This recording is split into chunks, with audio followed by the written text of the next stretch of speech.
Hello mga ka-farming! Welcome to Antonio Di Charlie Farm. For today's video guys, ay samahan nyo naman ako na mag-harvest ng mga taro leaves or panglaing. So ayan, maganda ang panahon ngayon guys dito sa amin. Ayan, wala nang baha. And sumikat na ang araw, tamang-tamang timing para mag-ani ng mga dahon ng gabi. So ito guys ay hina-harvest pag merong araw. Dahil pag ulan ay masisira lang ang dahon. Yan ay inaamag. So kailangan i-harvest siya ng may araw para after nating ma-harvest ay ibilad natin. So ayan, doon tayo muna sa side na yun guys. Ayan muna ang uunahin natin. Then so side na yun, sa kabilang kanto meron. And meron din dito. So ayan, may dayong aso na kanina patalon ng talon. Akala ko aso namin kasi ganyan mga kulay. Ayan pa ho! Ha? Si Hamad? Dark baga. Dua ang yaon duman. Si Rocky? Rocky! Di buhi nangun Kaya pala na ano naman. Rocky! Nagluwas oh. Rocky! Nagluwas dahil ka makabalik. Nakalusot bagas alad pa. So ayan guys, andito pa yung isang pusa. Oh, ano naman, pinakain ko na kayo. Ha? Ano daw, pinakain na kayo. Samahan mo kong mag-harvest. Ayun oh, nagbibilad din si Papa ng kanyang mga manok. Manok na pang sabong na binebenta guys. Ayan, sino gustong bumili guys ng manok na pula? So ayan si Papa guys, inaayos naman yung aming daanan. Kasi nung nagdaang baha ay nalubog pa rin yan sa baha. So ayan o, inayos na. Inayos yung pilapil, linakihan, tinaasan para may daanan kami pag baha. So ayan, mag-harvest na tayo habang di pa mainit. Let's do this guys. Lapitan na natin yung mga gabi. So ayan guys, ito ang ating mga gabi or taro leaves. So ito yung epekto guys pag tag-ulan. Ayan, nabubulok yung dahon. So sayang kasi pag nabulok wala na. Kahit yung mga bagong dahon ay nasisira din. Ganyan ang epekto ng ulan sa gabi. So ngayong umaraw, kukunin natin kahit may ganyan, din ibibilad natin. Pwede pa yan. Harvest na tayo guys. Wala akong videographer, so ako lang muna. Ako ang mag-harvest, ako pa ang magbablog. Wala tayong videographer ngayon.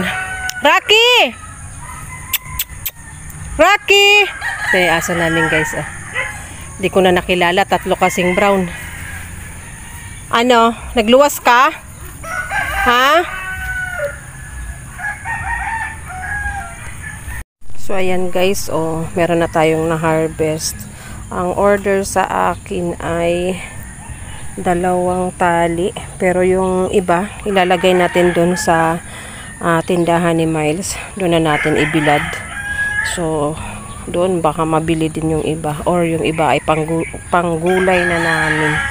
So dito pa lang yan guys, oh. Manipis lang tingnan pag lahat na yan nakuha ng dahon. Isang puno dito ang makukuha natin sa karmatilya.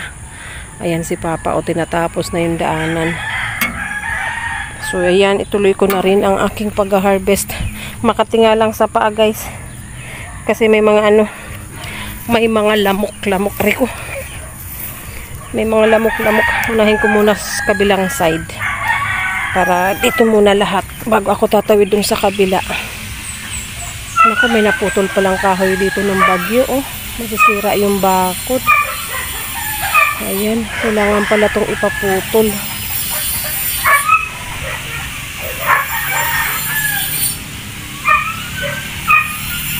Ayan, madami na tayong na-harvest guys. Dito pa lang sa side na to. Ayan ang ating nakuha, mga 4 na tali. So dito naman tayo sa side. Makakuha tayo dyan ng 1 or 2. So ayan, malaking pera na yan guys. 20 per tali. O diba, makalima akong tali, may 100 na. Papasok yun sa aking GCash. Kasi yung mga nag-order sa akin sa GCash nagbabayad. Nasa Manila at nasa ibang bansa. So hinahatid ko na lang sa mga pamilya nila dito. So yung na-harvest ko na guys kahapon ay sigarilyas. So ngayon naman ito. And meron na rin nakuha kahapon din na harvest na yung saging doon na hinog. So meron pa nga akong nakita na saba. Mamaya natin iba-vlog guys. Unahin natin si Gabi. Gabi po. Ayan. Sira-sira talaga. Yung mga sirang dahon guys at mga tirang tangkay ay iluluto ko para sa aking inahing baboy. Ayan, ilalaga ko siya. Then ipapakain mamaya sa baboy, lalagyan ng darak. Ayan, masustansya, nakagulay din ang ating baboy. Sira-sira ang mga dahon guys.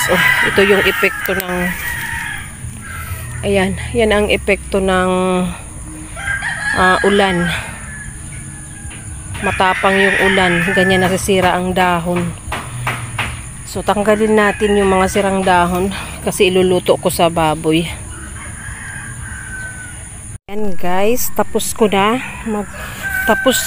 i-harvest yung mga dito sa side. Ayan na yung aking nakuha guys.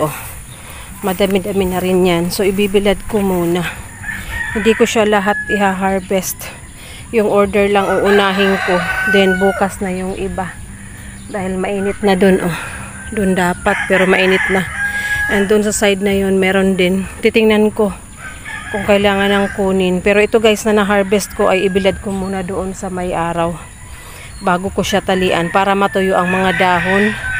Kasi pag in-stock mo yan ng ilang araw, mag-aamag yung dahon, mabubulok. Ayan ang epekto ng ulan sa gabi, sa dahon ng gabi.